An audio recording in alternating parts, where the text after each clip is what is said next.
Boa tarde, queridos estudantes do oitavo ano. Eu sou o Eduardo, professor de Geografia. Hoje nós vamos continuar os nossos estudos sobre os Estados Unidos da América. O foco hoje é a questão demográfica e a urbanização dos Estados Unidos. Percurso 15. Essa aula foi produzida pela equipe Gelvince dos oitavos anos. Professora Daniele e professores Eduardo, Vadilson e Michel.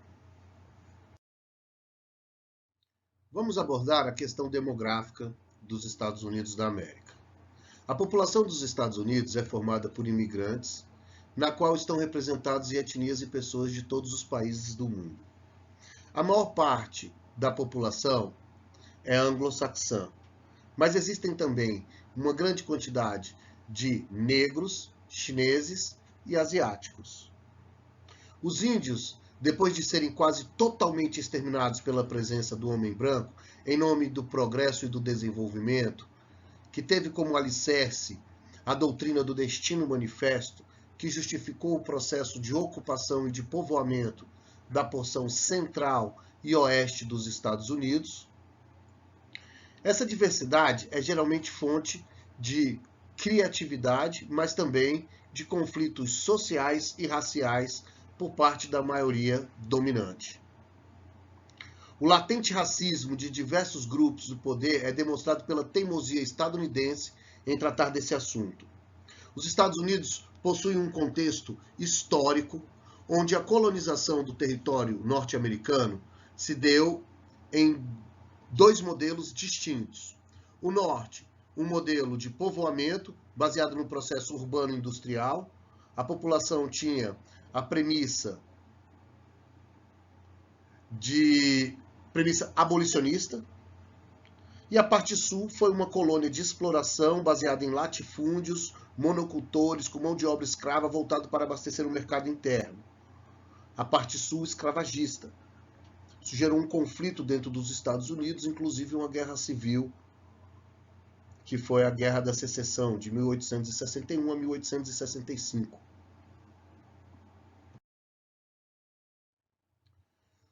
O United States Census Bureau, realizado anualmente, tem o contexto de trazer projeções populacionais para os Estados Unidos, baseados em dados do censo anterior. Então, o United States Census, na verdade, ele é uma projeção da população baseada no censo anterior. Essas projeções populacionais também levam em considerações nascimentos, mortes de pessoas e imigração líquida, que aí está referente ao quê? Ao número que é uma diferença entre o número de imigrantes e emigrantes, pessoas que saem e pessoas que entram. Em 2020, a população dos Estados Unidos está projetada para ser de 333 milhões de habitantes, um aumento de 8,5%, levando em consideração o último censo, que foi realizado em 2010. Lembrando que em 2020 nós não tivemos o censo nos Estados Unidos, também não tivemos o censo no Brasil, devido à questão da pandemia. O que a gente tem aqui, na verdade, é uma projeção da população levando em consideração o censo de 2010. A mesma coisa acontece com o território brasileiro. Esse ano de 2020 era para ter sido realizada, era para ter sido iniciada a contagem da população por meio do censo demográfico. Devido à pandemia, esse projeto foi adiado para 2021. Os Estados Unidos têm o quarto maior território do planeta, com a quarta maior população do planeta. Uma densidade demográfica de 33,2 habitantes por quilômetro quadrado, áreas que são verdadeiros vazios demográficos, como por exemplo a região de montanhas rochosas e desertos, e áreas que são grandes formigueiros humanos, como as megalópolis de Boswash e Shepherd. A população dos Estados Unidos está mal distribuída pelo território. Como a gente consegue perceber, a metade leste, notavelmente, é a região mais povoada, é a que tem a maior concentração populacional, diferente da parte oeste, que é composta principalmente por um clima semiárido, árido e regiões montanhosas. A maior concentração demográfica dos Estados Unidos encontra-se nas 3 grandes megalópolis: Boswash e Chippewa, na região nordeste dos Estados Unidos, região dos Grandes Lagos. Boswash envolve Boston, Washington e Nova York. Chippewa, Chicago, Pittsburgh e Detroit. E na porção oeste dos Estados Unidos, a megalópole San, que envolve as cidades de São Francisco, São Diego, passando pela metrópole Los Angeles. Existe uma distribuição muito irregular da população dentro do território norte-americano. Existem regiões com grandes vazios demográficos, principalmente na porção oeste, regiões de desertos e montanhas, onde você tem aí uma média de 1 habitante por quilômetro quadrado. E existem também grandes formigueiros humanos, áreas densamente povoadas, como as megalópolis Boswash e Chippewa. Na megalópole Boswash e Chippewa, você tem mais ou menos 2% da área do território norte-americano, onde vivem 30% da população. É uma área muito urbanizada. Já na porção oeste, a gente tem que dar destaque de densidade demográfica e povoamento para a megalópole San, que envolve aí San Diego, São Francisco e Los Angeles.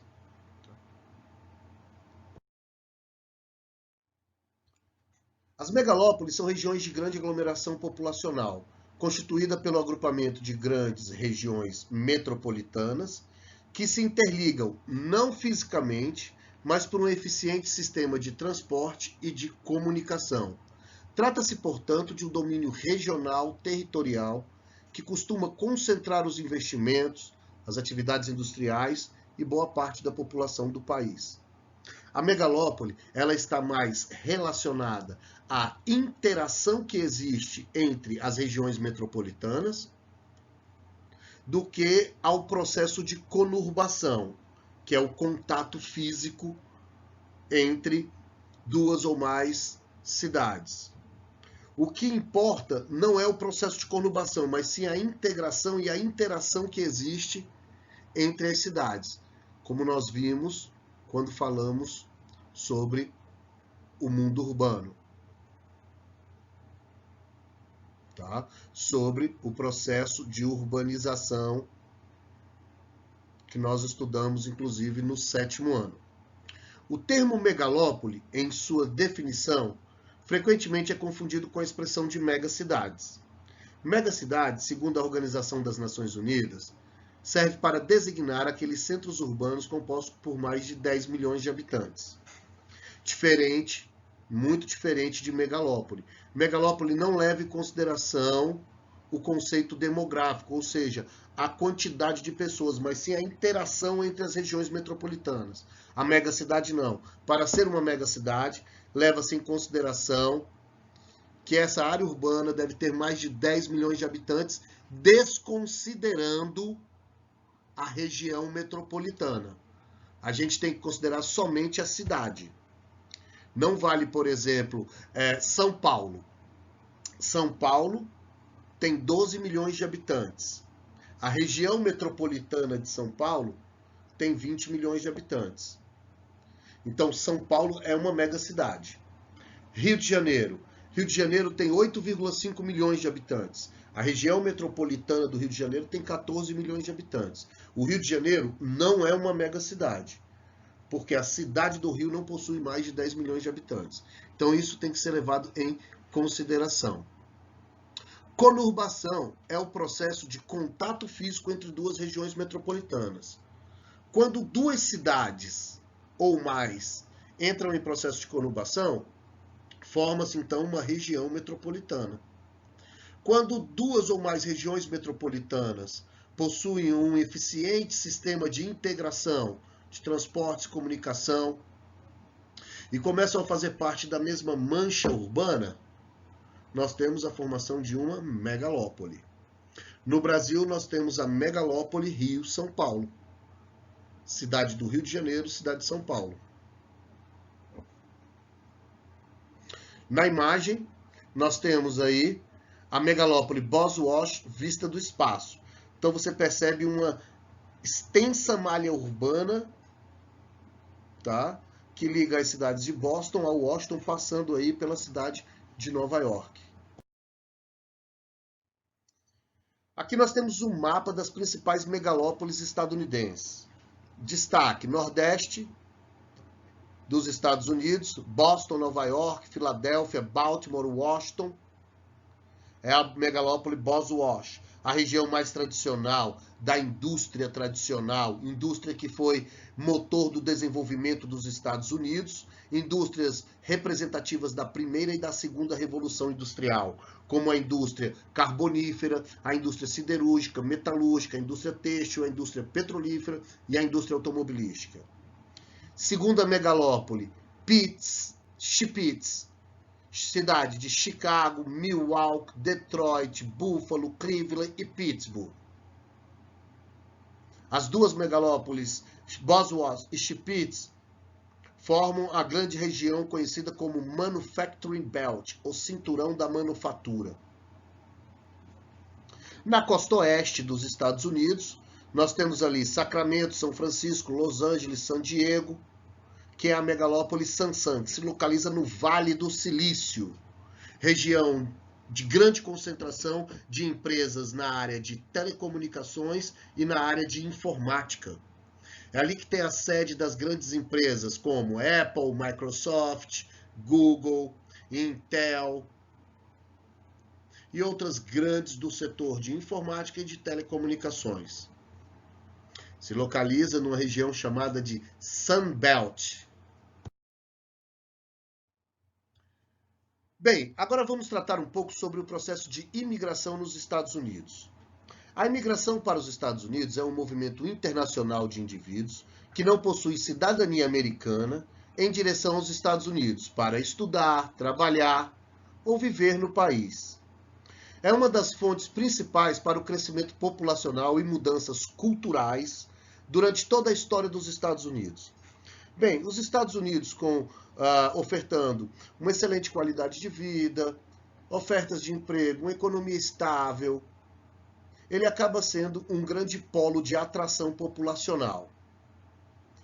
E, diga-se de passagem, se levar em consideração o processo migratório mundial, os Estados Unidos está entre os países que recebem o maior número de imigrantes no mundo. Em números absolutos, os Estados Unidos têm uma população de imigrantes que gira em torno de 47 milhões de pessoas, isso segundo dados em 2015. Com a população de 330 milhões, você tem uma população de imigrantes representativa, o que dá mais ou menos 19,1% dos imigrantes do planeta e 14,4% da população estadunidense. Então, aproximadamente 15% da população dos Estados Unidos é formada por imigrantes, pessoas que vieram de outros países e que hoje residem nos Estados Unidos. O impacto econômico e social e o impacto político dessa migração sempre foi motivo de controvérsia dentro dos Estados Unidos. Existe um grupo que é a favor dos imigrantes e existe um grupo que é contra esse processo de imigração. O efeito dessa mobilidade social, segundo aqueles que são contra, é o aumento da criminalidade, a diminuição na oferta de emprego, a questão da soberania territorial dos Estados Unidos. E já aquele grupo que é a favor desse processo de imigração levanta a importância dessa população para o processo de construção e para o processo de transformação da economia norte-americana. Muitas pesquisas mostram que, no quadro geral, a imigração para os Estados Unidos tem um impacto benéfico na economia do país. Boa parte da população que migra para os Estados Unidos se torna uma mão de obra em potencial. Com pouquíssimas exceções, evidências sugerem que os movimentos migratórios para os Estados Unidos tiveram um efeito extremamente positivo para a vida da população nativa. Então você tem um processo de migração para os Estados Unidos, vindo principalmente da América Latina, do continente africano, uma mão de obra de baixa qualificação, aonde os Estados Unidos conseguem absorver essa mão de obra. A população norte-americana possui uma qualificação maior, busca empregos com remuneração maior, E essa população de imigração, em grande parte, vai servir de mão de obra dentro do subemprego. Tá? É a mão de obra que o trabalhador americano qualificado não quer mais exercer. Mas isso é importante para a construção, isso é importante para a economia do país como um todo. Estudos também mostram que a imigração para os Estados Unidos teve pouco ou nenhum impacto nos índices de criminalidade. Em algumas regiões dos Estados Unidos, a população majoritariamente composta por imigrantes, a criminalidade chegou a ser reduzida. Então não existe uma relação direta entre o número de imigrantes e o aumento nos índices de criminalidade. Outras pesquisas mostram que os Estados Unidos é um país que recebe muito bem os imigrantes, se comparado com outros países ocidentais. Dada a composição étnica formada por quase 15% da população de imigrantes, é justo que esse país acabe recebendo esses imigrantes de uma forma mais harmoniosa. Porém, sabemos que existem grupos que são contrários à permanência desses imigrantes dentro dos Estados Unidos e que agem com extrema violência e xenofobia diante das populações de imigrantes. Estados Unidos, o racismo e a lei dos direitos civis. Vamos falar um pouco desse processo histórico envolvendo o racismo, envolvendo essa questão racial nos Estados Unidos. Nos Estados Unidos, a escravidão ela foi abolida em 1865, ano em que a Guerra Civil Americana chegou ao fim. Então, com o fim da Guerra Civil Americana, a vitória do Norte, chega ao fim a escravidão nos Estados Unidos. Porém, o fim do sistema de escravidão não garantiu direitos básicos aos ex-escravos. E muitos grupos sulistas não aceitavam a ideia de que os negros livres tivessem os mesmos direitos que os brancos. Isso dentro de um contexto de recém-liberdade, de um processo de liberdade de abolição recente. Antes mesmo do fim da Guerra da Secessão ou Guerra Civil Norte-Americana, muitos estados do Sul possuíam políticas segregacionistas. Lembrando que nos Estados Unidos, cada estado possui a liberdade para legislar. Tá? Então, na região Sul, muitos estados possuíam legislações que eram legislações segregacionistas, que segregavam, que separavam brancos e negros. Proibiam casamentos entre brancos e negros, existiam áreas distintas para a circulação entre brancos e negros. Mas com a abolição da escravidão, as defesas dessas políticas acabaram se intensificando. Alguns grupos surgiram de extrema direita e defendendo a supremacia branca, como é o caso da sociedade secreta Ku Klux Klan, formada em 1865. O federalismo estadunidense, como eu falei antigamente, permite que cada estado possuísse suas leis próprias. Assim, um conjunto de leis adotadas a partir da década de 1870 no sul do país, chamado pejorativamente de Jim Crow, oficializou a segregação racial nessa região. Tais leis definiram, por exemplo, que os negros não podiam ocupar os mesmos locais que os brancos em serviços públicos e em locais públicos como escolas, transportes, hospitais, hotéis, restaurantes, teatros. Esses locais deveriam estabelecer e deveriam conter o quê?